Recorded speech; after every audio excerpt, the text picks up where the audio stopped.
到咗夏天咧，我哋要成日淋花噶。咁咧淋花嘅時候，梗係要有水喉啦。咁但係咧，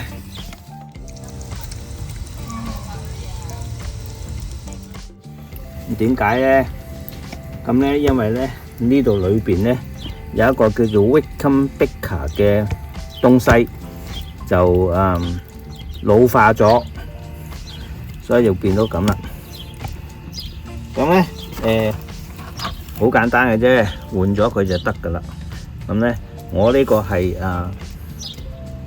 係啦，咁咧你跟翻你買呢個水喉嘅型號咧，就去配翻你嗰個零件號碼啊，唔好買錯。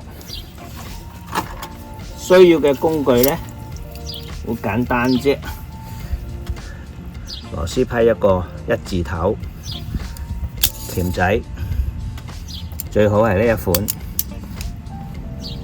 咁首先咧就打開個蓋，咁咧打開個蓋有好多方法嘅，今日呢個最簡單。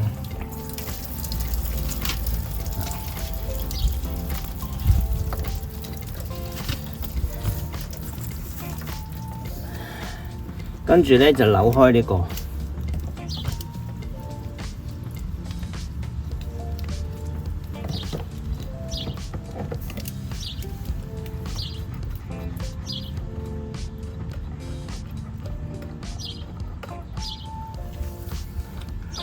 咁檢查下啦，睇下。一般出事嘅咧就係呢個橙色呢個位，係啦。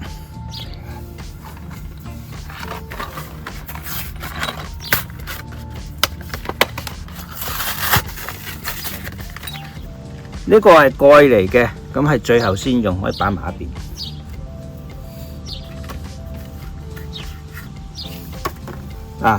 最主要就係呢個，咁呢個咧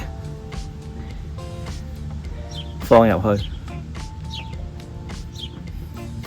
然之後咧呢個咧冚住佢，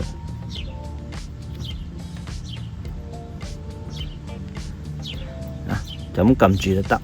舊式咧就冇呢塊嘢咧就好麻煩，又要開住水，跟住咧又要佢平咁樣放落去。我而家呢度有水嘅，所以咧就咁放落去，扭實。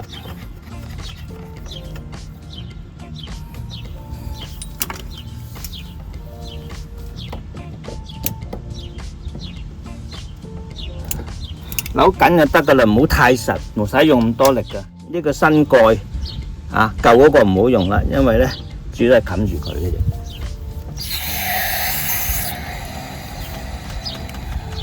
睇唔睇到？冇噴水啦，搞掂。冚翻個蓋，收工。